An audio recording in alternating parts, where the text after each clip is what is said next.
कि मैं विजयश्री प्राप्त कर लौटूं। मेरा आशीर्वाद तुम्हारे साथ है पुत्र।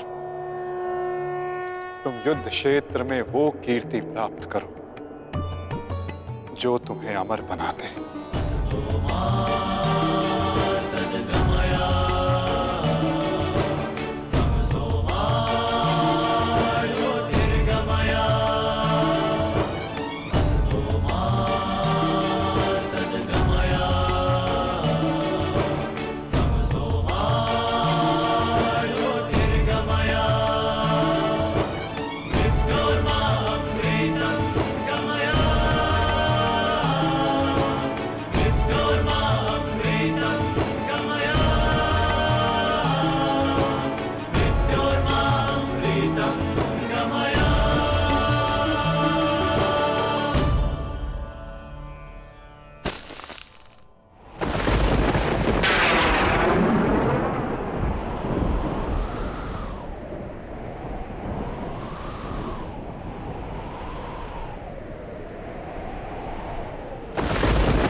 क्या हुआ अंगराज?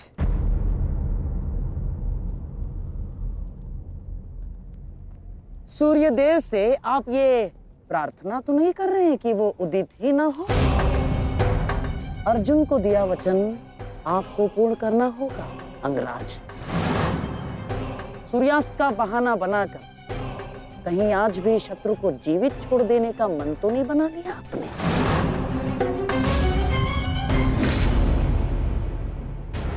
कभी कभी मौन रहने से प्राण बच जाते हैं। अब एक और शब्द अपने मुख से निकाला तो युद्ध आरंभ होने से पूर्व ही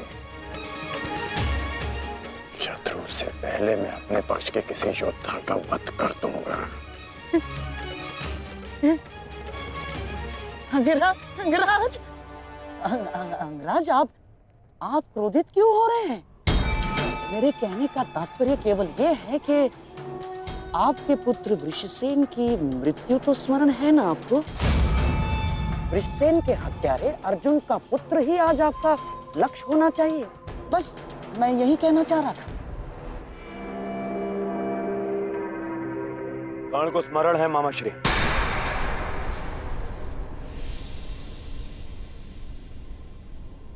और मुझे भी।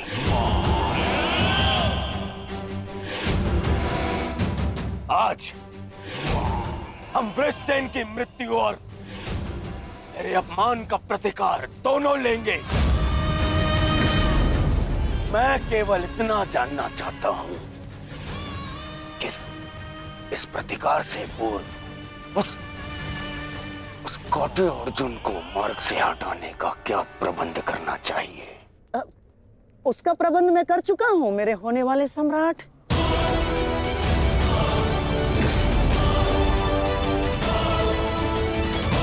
महाराज, त्रिगत नरेश सुशर्मा अवसर का लाभ उठाने के लिए एक विशाल सेना के साथ विराट पर आक्रमण करने जा रहे हैं। विराट नगर को सहायता की आवश्यकता है। शीघ्र कुछ कीजिए। मुझे शीघ्र ही विराट प्रस्थान करना होगा। किंतु महाराज, इतने कम समय में आपका विराट पहुंचना असंभव है। केवल वासुदेव में ही वो क्षमता है जो वायु गति से रथ चलाकर अर्जुन के साथ वहां पहुंचे। हमें आपकी सेना की आवश्यकता है और अर्जुन अकेला ही उन सब के लिए पर्याप्त है।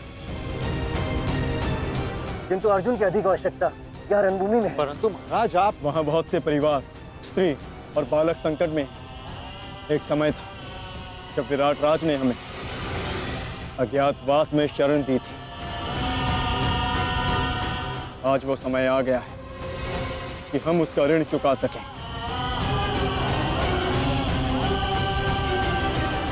और फिर अभिमन्यु भी तो यहाँ है। मुझे इस पे पूर्ण विश्वास है। और मैं आपको विश्वास दिलाता हूँ पिताश्री कि युद्ध भूमि में आपकी कमी शत्रु को अनुभव नहीं होगी। जब आप सुशर्मा का नाश करेंगे तो आपके पुत्र की शौर्य की कीर्ति आपका स्वागत करेगी। चलिए माता, विराट की ओर प्रस्थान करें। जैसी रथी की इच्छा और जैसी महारथी की आकांक्षा।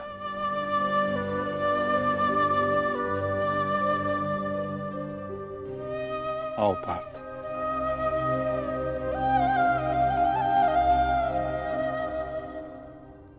बधाई हो मेरे होने वाले सम्राट।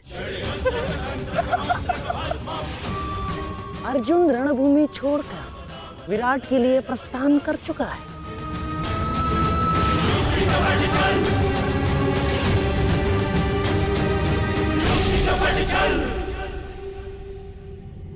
आचार्य द्रोण, समय आ चुका है। हमारी सेना को अपनी योजना अनुसार सज्ज कीजिए। जिस प्रकार चक्की का पत्थर एक ही चक्कर में अन्न के दानों को पीस देता है, उसी प्रकार हमारी यह सेना शत्रु सेना को एक ही चक्कर में पीस देगी युवराज। और अपनी सेना के नाश को रोकने के लिए आएगा वो महावीर अभिमन्यु। और वहां हम उसके प्राण फाड़ लेंगे, जिसने मुझे अपने बाणों के चक्र में फंसाया था। आज वो फंसकर मरेगा हमारे चक्रव्यूह में। युद्ध का 13वां दिन।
युधिष्ठिर, मैं कौरव सेनापति द्रोण चेतावनी देता हूं तुम्हें कि यदि तुम विजय प्राप्त करना चाहते हो तो इस व्यूह के भीतर आओ,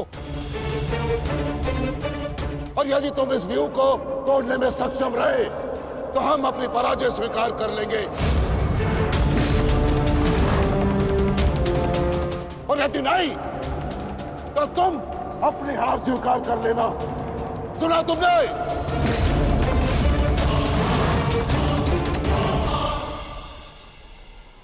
आचार्य द्रोण, हम अवश्य ही इस चक्रव्यूह को ध्वंस कर देंगे।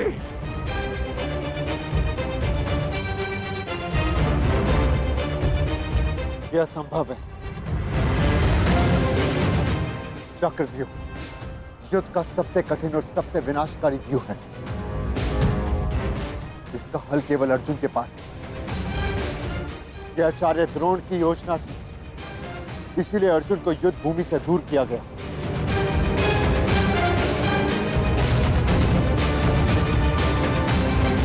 कोई तो मार्ग होगा। मार्ग है।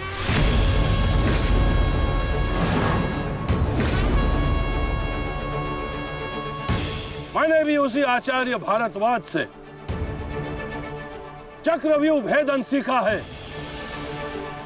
जिस आचार्य भारद्वाज से उस द्रोण ने चक्रव्यूह की रचना सीखी।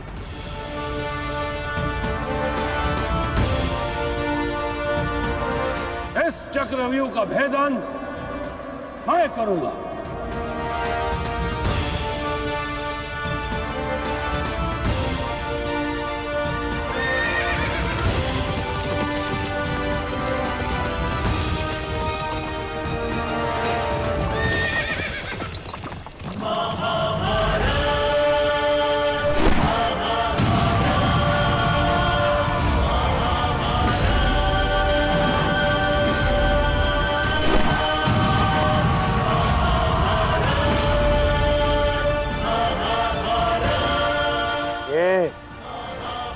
क्या है आचार्य? पांचाल नरेश द्रुपद तो इस व्यूह को तिनके की तरह तोड़ते हुए आगे बढ़ रहे हैं। भूल गया भीमराज कि मैंने और इसी द्रुपद ने मेरे पिताश्री के आश्रम में इस चक्रव्यूह का अभ्यास किया था। तो अपने मित्र को रोकने के लिए कोई अस्त्र, कोई शस्त्र है आपके पास? अब तो केवल एक ही अस्त्र है और एक ही शस्त्र दुर्योधन। जयद्रथ!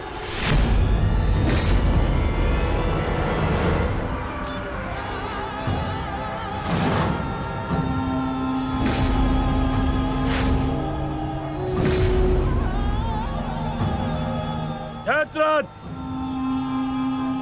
कदाचित द्रौपदी के पतियों द्वारा किया गया अपमान भूल गए हो तुम। इसीलिए द्रौपदी के पिता के समक्ष उपस्थित हुए हो। आज द्रौपदी के पति हो या उसके पुत्र, कोई मुझे नहीं रोक सकता।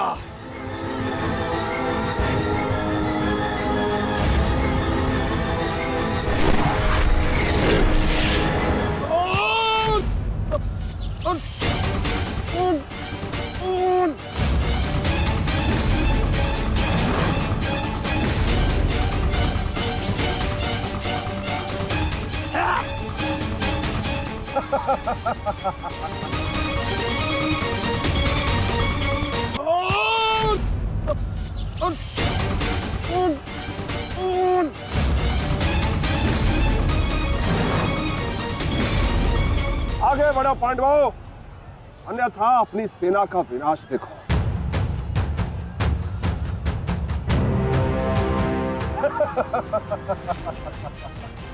शेष पिताश्री, मुझे आज्ञा दीजिए।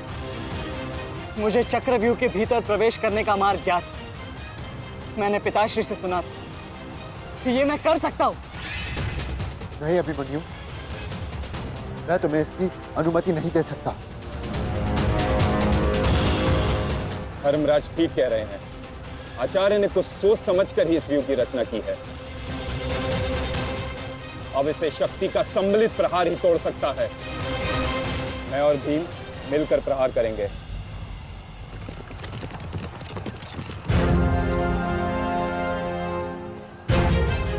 देखिए ने मामा श्री, धृष्टद्युम्न और भीम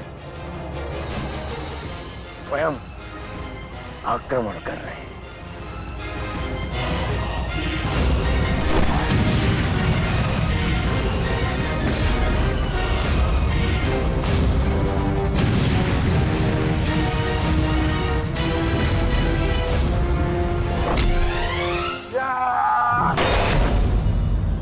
आज इनके हर एक प्रहार का उत्तर है जयद्रथ।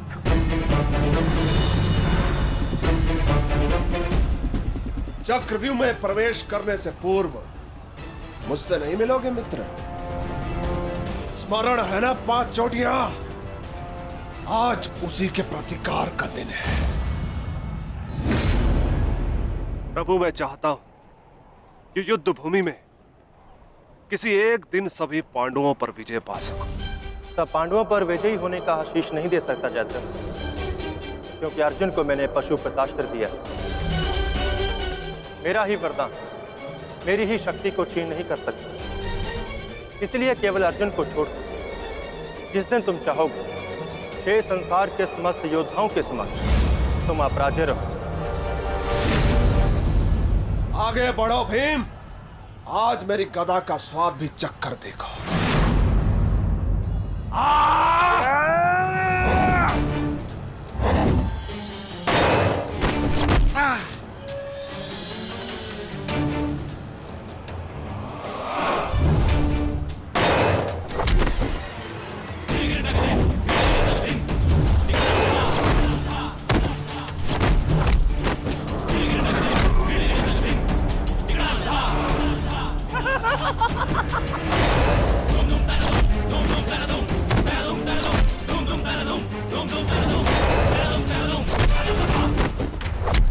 मारो मारो उसे।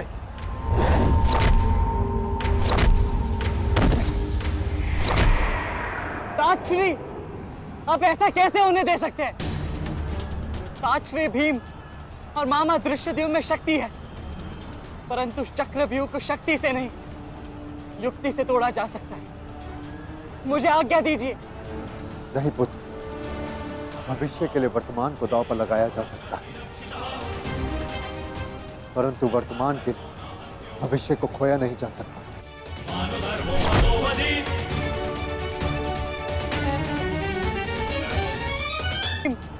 और मामा दृश्यद्युम्न में शक्ति है, परंतु चक्रव्यूह को शक्ति से नहीं युक्ति से तोड़ा जा सकता है। मुझे आज्ञा दीजिए।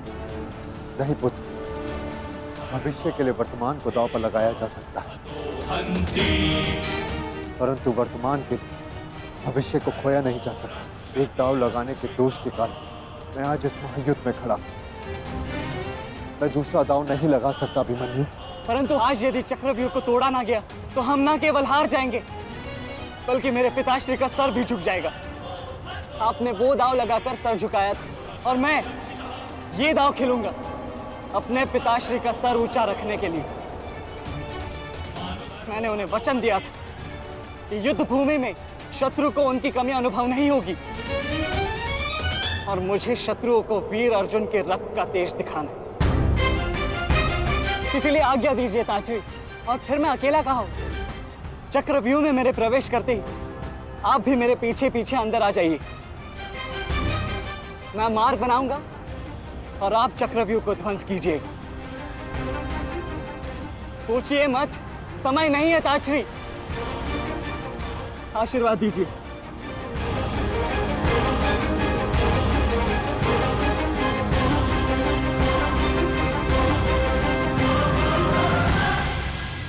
ठीक है पुत्र, किंतु सतर्क रहना। हम तुम्हारे पीछे ही रहेंगे। आगे बढ़ो।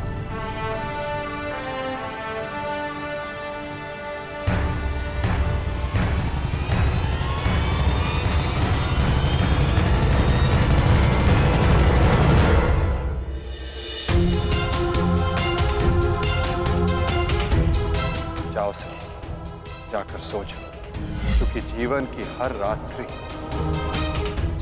सदैव सोने के लिए नहीं होती।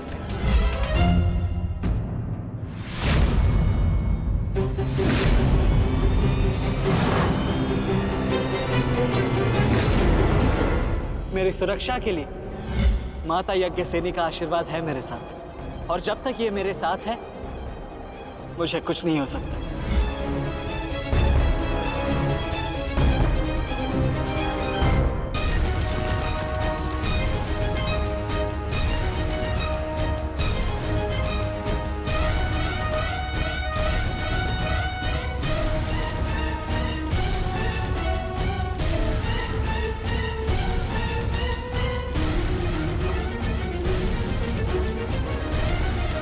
क्या हुआ माधव, आप रुक क्यों गए? चूंकि समय नहीं रुकता पार्थ, परंतु मानव को 2 पल रुकने का अधिकार है।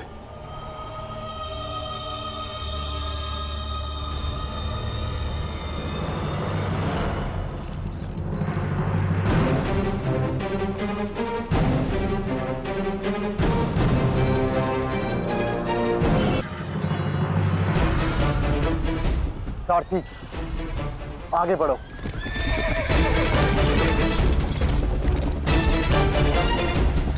अभिमन्यु के द्वार तोड़ते ही हमें उसमें प्रवेश करना है। अभिमन्यु को दृष्टि में रखना, उसकी रक्षा करना हमारा कर्तव्य है।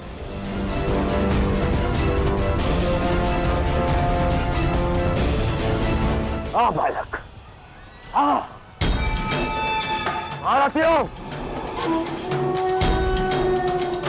ऐसी मृत्यु देने से कि इसकी चित्कार उन पांडवों के हृदय को चीर देगी।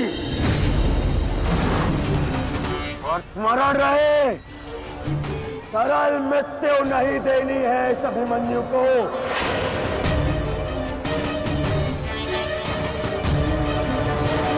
नहीं देनी है ऐसे सरल मृत्यु।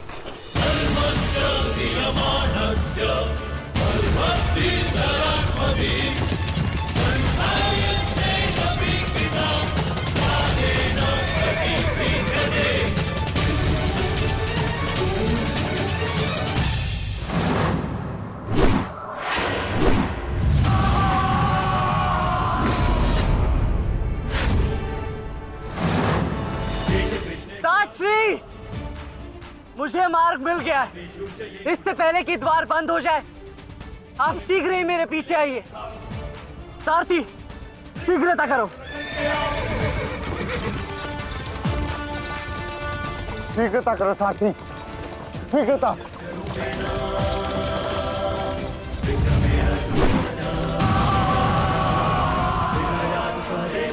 उत्तम अभिमन्यु, उत्तम।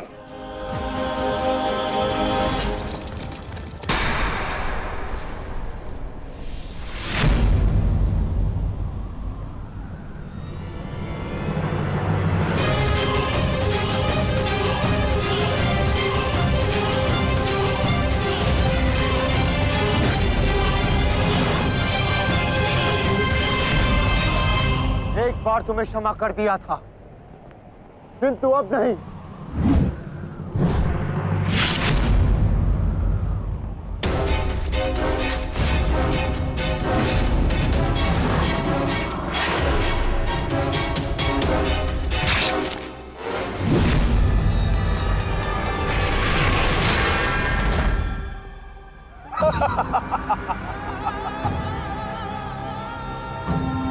एक बार अपमानित हो चुका हूं, इस बार तुम्हारी बारी है पांडवों।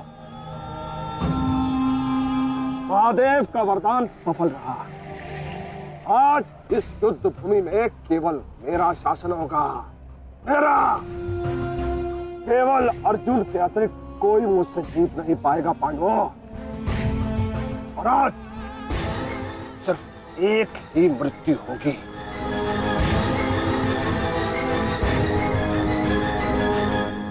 अभिमन्यु की।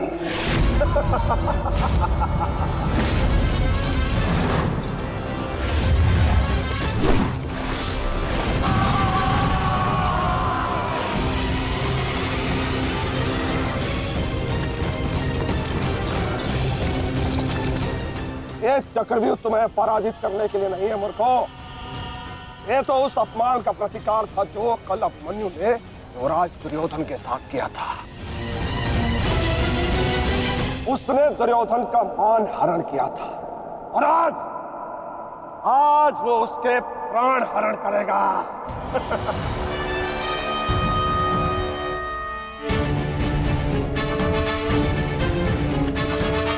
अभिमन्यु, लौट आओ, ये षड्यंत्र है। न्यायानाम अधिकाराणाम साम्यर्थम साम्राज्यर्थम न्यायानाम अधिकाराणाम प्राप्त्यर्थम साम्राज्यर्थम। व्यू के भीतर प्रवेश करना जितना चुनौतीपूर्ण है, उतना ही चुनौतीपूर्ण उससे बाहर निकलना भी है। और यदि बाहर निकलने का मार्ग मनुष्य को नहीं पता, तो उस मनुष्य का अंत निश्चित है।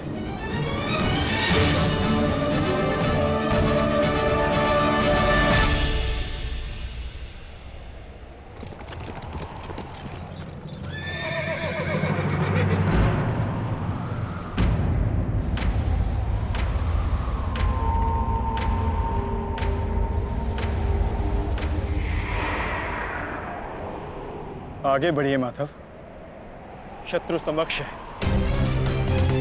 आपात, ठीक कहा तुमने। एक योद्धा के लिए आगे बढ़ने के अतिरिक्त और कोई मार्ग नहीं। वापस आओ अभिमन्यु, लौट आओ, व्यू में प्रवेश मत करो।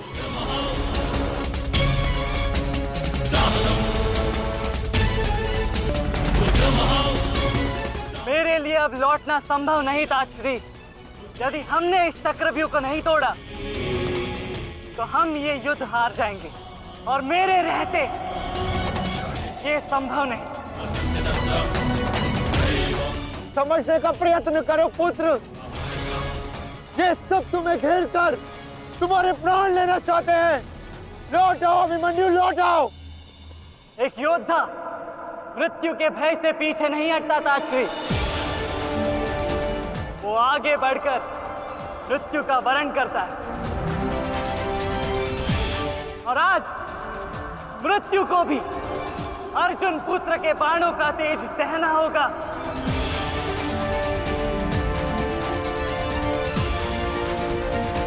मैं इस चक्रव्यूह में आया हूं ताकि पांडवों का सर गर्व से उठा रहे।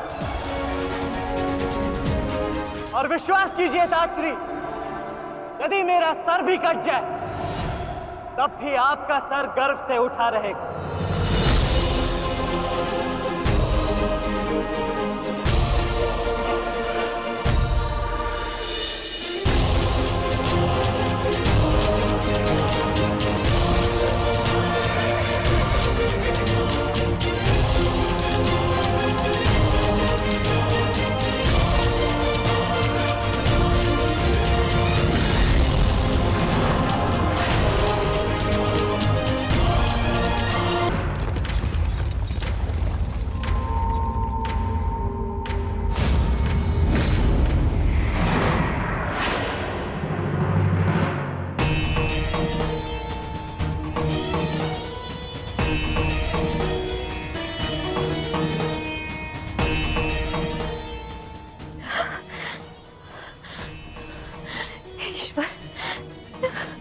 ईश्वर, मेरे पुत्र की रक्षा करना।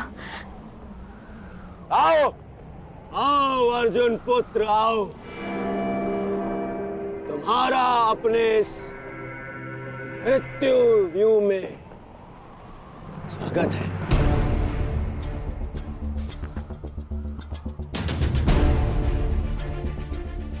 एक वीर योद्धा से सुना था मैं, हे मृत्यु, तैयार यदि तू आने को प्रसन्न मुखा, द्वार खुला है तेरा स्वागत प्रसन्न मुखा।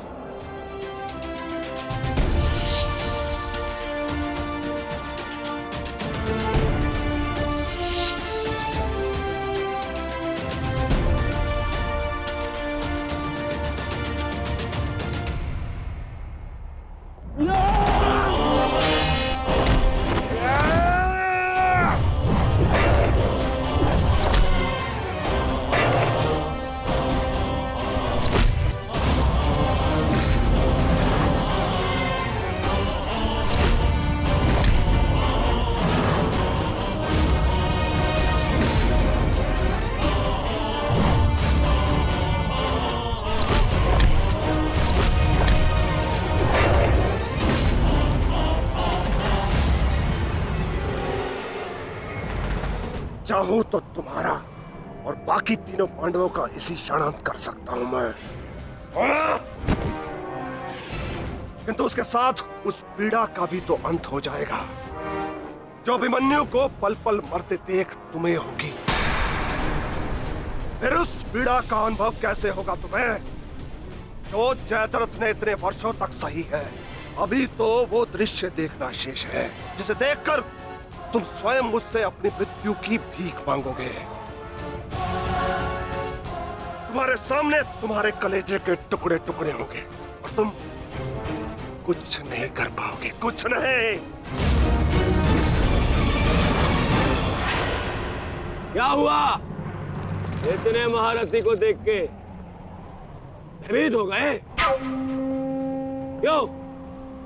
नहीं काका श्री, अपितु ये तो सम्मान की बात है कि एक साथ इतने सारे योद्धा मुझसे द्वंद्व करने की प्रतीक्षा कर रहे हैं।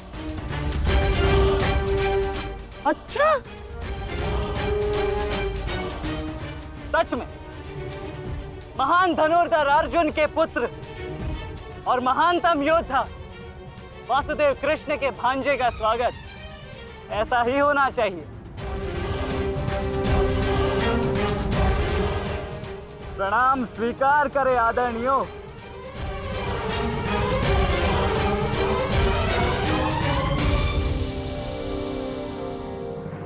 अपनी सीमा में रहो बालक। जितना कम अपमान करोगे उतनी ही कम पीड़ादायक मृत्यु मिलेगी तुम्हें। जितना जीवित रहूंगा उतनी हानि करूंगा, क्योंकि मेरी श्वास ही मेरा अस्त्र है और जब तक मेरी श्वास चलेगी तब तक यमदेव तांडव करेंगे।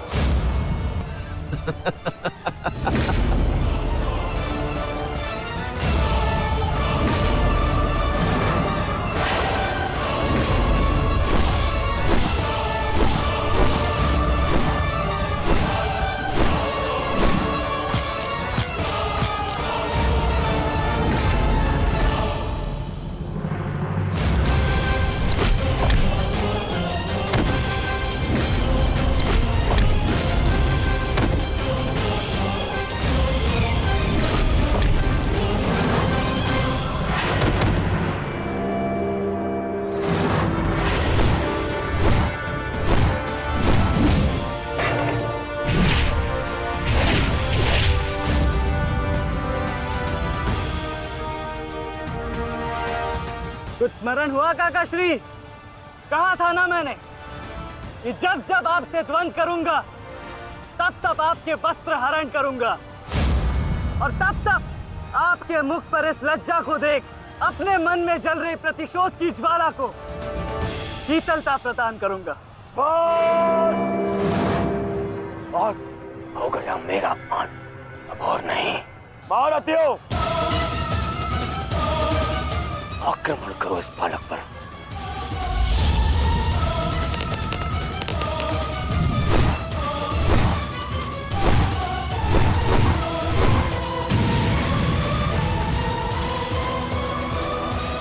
एक क्या रहे हैं?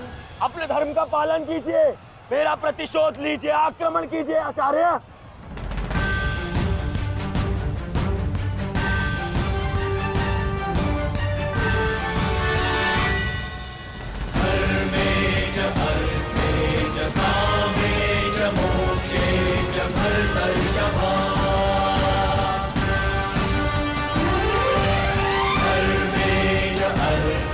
नहीं आचार्य द्रोण, ऐसा अनर्थ मत कीजिए।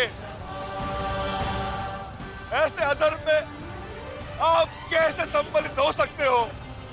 आचार्य, वो बालक है। रुक जाइए आचार्य, रुक जाइए।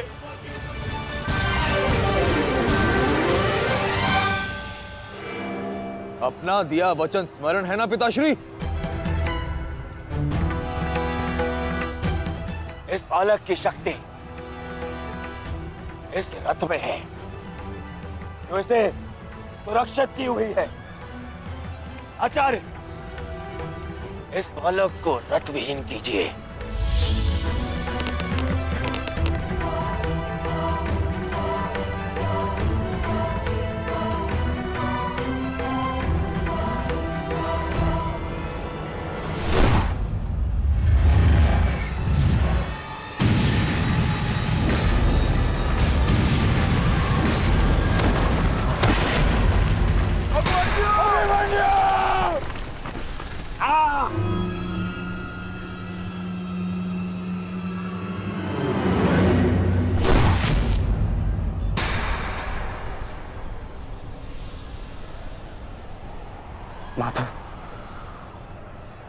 मुझे कई बार चोट लगी, परंतु इस चोट की पीड़ा का भान मेरे मन को विचलित कर रहा है। कहीं ये कोई संकेत तो नहीं?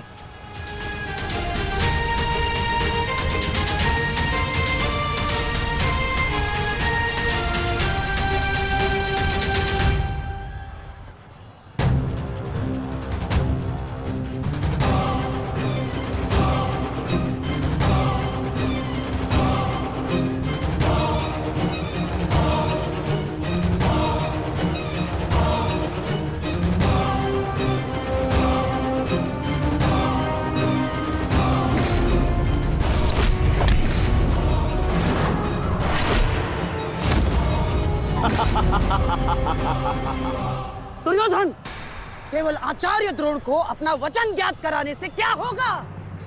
इतने अपमान के पश्चात भी अंगराज कर्ण तो जो के त्यों खड़े हैं। क्या इनका इस युद्ध के प्रति कोई कर्तव्य नहीं? मैं केवल नियम का पालन कर रहा हूं गांधार नरेश।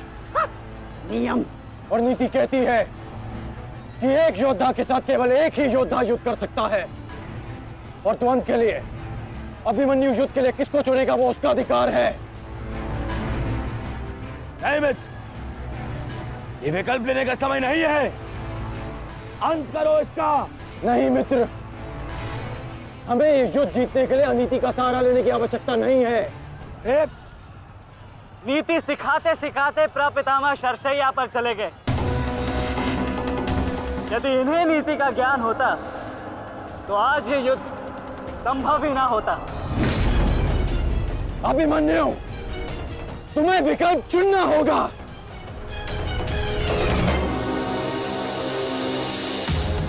तो फिर मैं आप सबको वन के लिए चुनता हूं।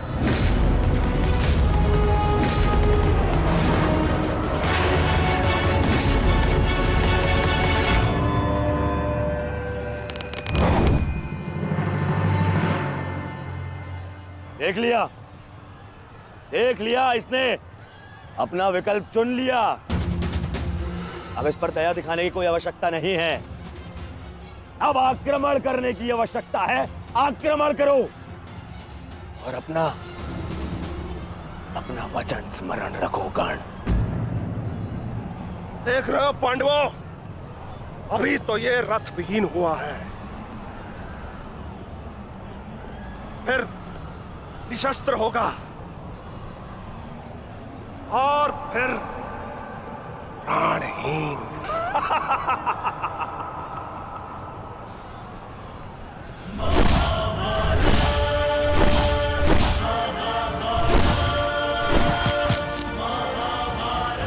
ये क्या कर रहे हो? धनुष विहीन करो इसे।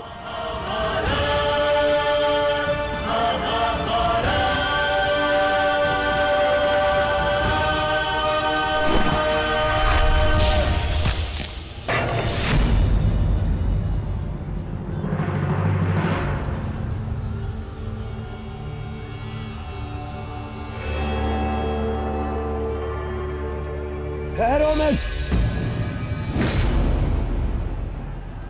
स्मरण रहे, इसे इतनी सरल मृत्यु नहीं देनी है।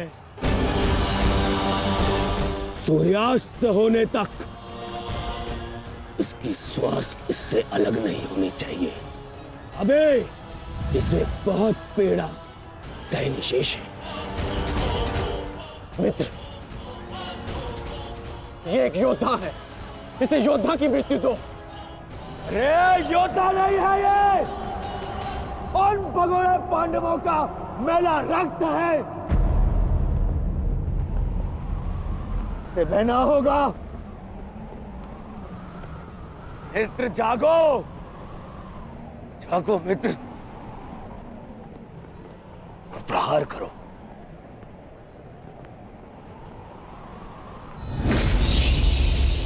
नहीं, नहीं अंगराज, ऐसा मत करो, ये अधर्म है। अधर्म? अंगराज!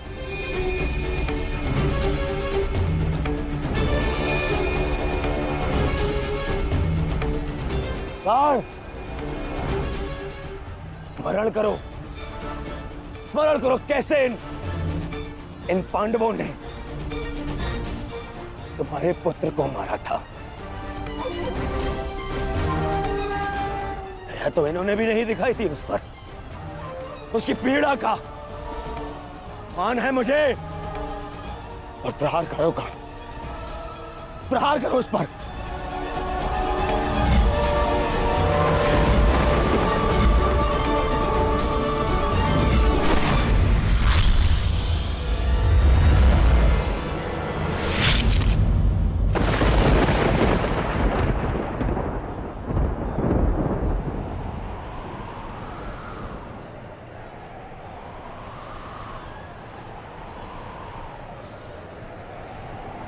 अभिमन्यु पुत्र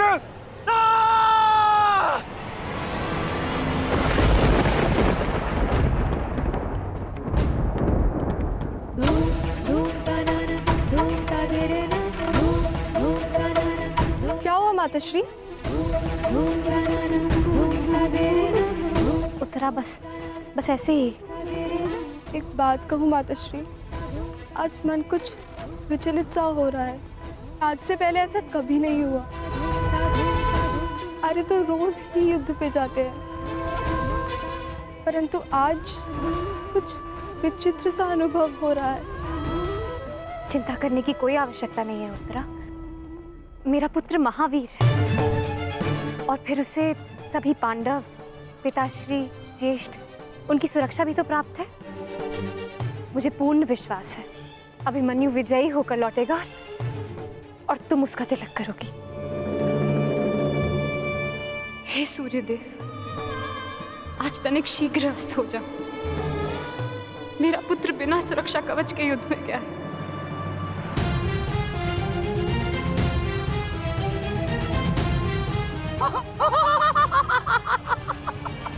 बालक, तुम्हें सबके साथ युद्ध करना था ना?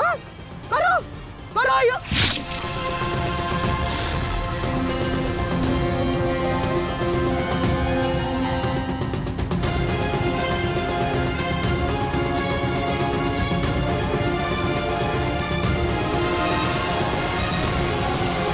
थक गए योद्धाओ, मेरी चुनौती अभी समाप्त नहीं हुई।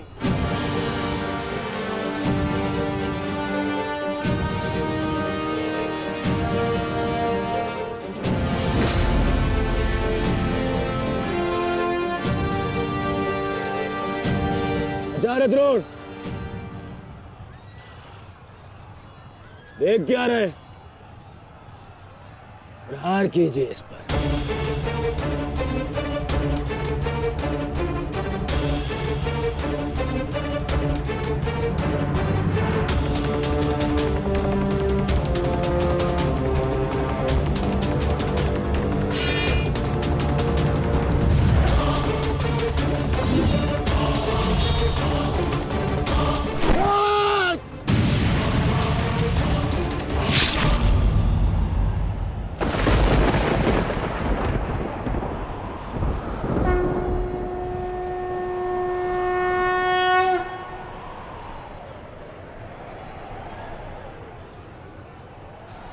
अब ठीक है ना माधव?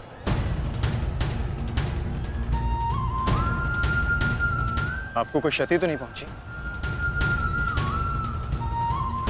युद्ध में तो क्षति पहुंचती ही है पार्थ, किंतु इस पीड़ा को सहना एक योद्धा का कर्म और धर्म होता है। समय की मार को तो स्वयं ईश्वर भी नहीं टाल सकते। त्रिगर्ता सेना का नाश करो पार्थ।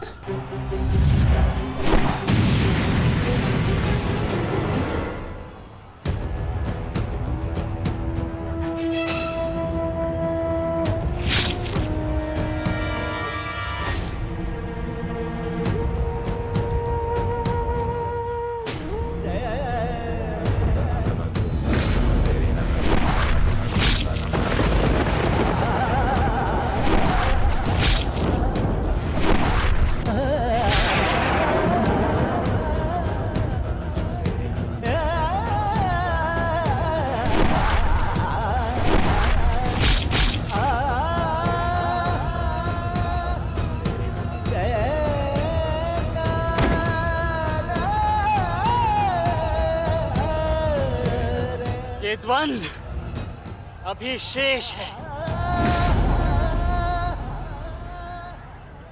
मैं महारथी अर्जुन का पुत्र हूं, महारथी भीष्म का प्रपुत्र, वासुदेव कृष्ण का भांजा। इतनी सरलता से नहीं मरने वाला। अरे ये द्वंद्व अभी शेष है। अभिमन्यु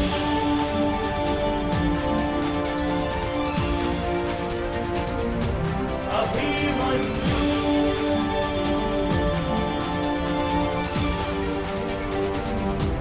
अभिमन्यु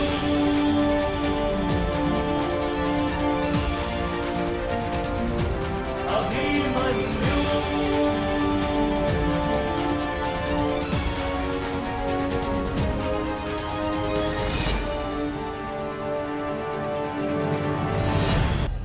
बस करो दुर्योधन, अभिमन्यु के लिए इतनी पीड़ा पर्याप्त है। देखो इसकी दशा। अब अभिमन्यु और उसकी पीड़ा का अंत करने का समय आ गया है। नहीं, मेरे अपमान के घाव अभी भरे नहीं है। केवल मेरे आदेश का पालन करो। अभी इसकी मृत्यु का समय नहीं आया है। जीवित रखो इसे, पर प्रहार करो।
पूरे बल से प्रहार करो इस अर्जुन पुत्र पर।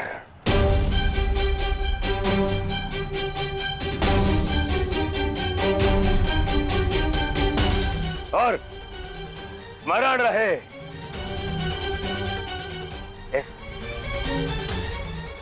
इस बालक के शरीर के हर एक भाग में घाव देखना चाहता हूं मैं।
अस्माकं विजयं निश्चितम्।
अरे बस बस, महामश्री दुशासन बस, मर जाएगा हैं?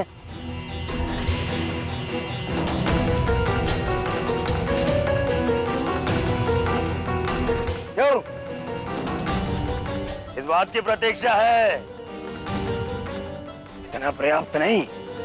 चल एक मांग मुझसे, मैं तुझे मृत्यु दूंगा भीख में। आजा, मांग भीख। बड़ों के समक्ष हाथ भीख के लिए नहीं, आशीर्वाद के लिए बढ़ाते हैं काका श्री।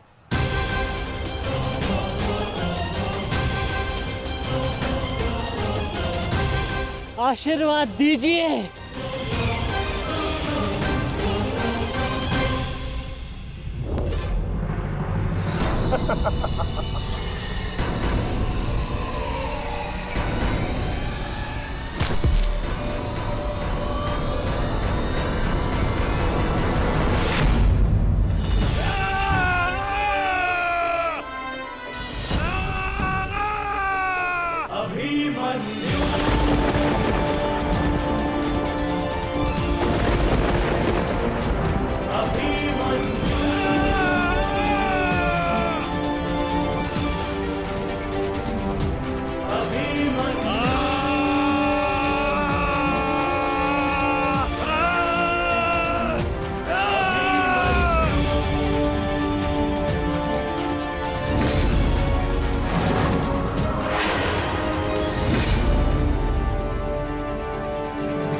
मुझसे आशीर्वाद चाहिए ना, तो ठीक है।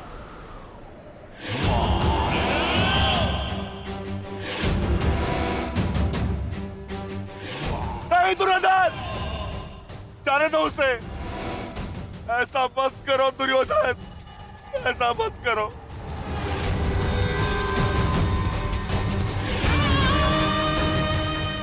चाहिए तो उसके स्थान पर इस रिकोदर भीम के प्राण हर लो,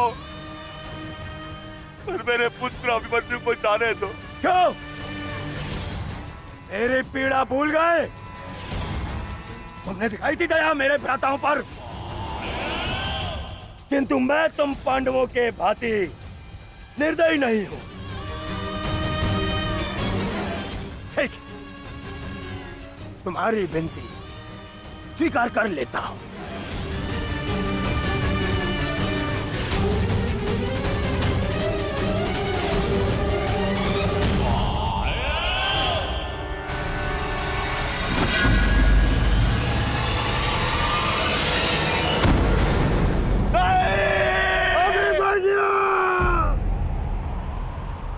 आओ, आओ मुझसे भीख मांगो।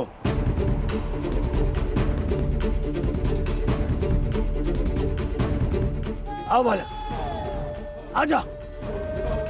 आ मैं तुझे मृत्यु भीख में देता हूं। आओ भीख मांग, आजा। हाँ,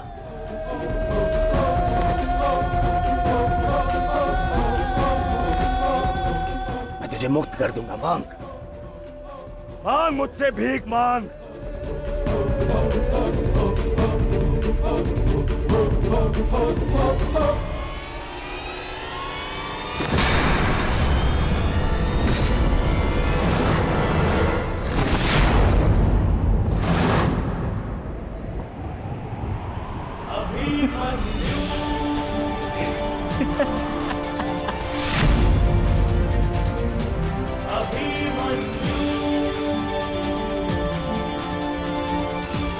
कहा था ना मैंने काकाश्री, जब जब मिलूंगा वस्त्रहरण करूंगा।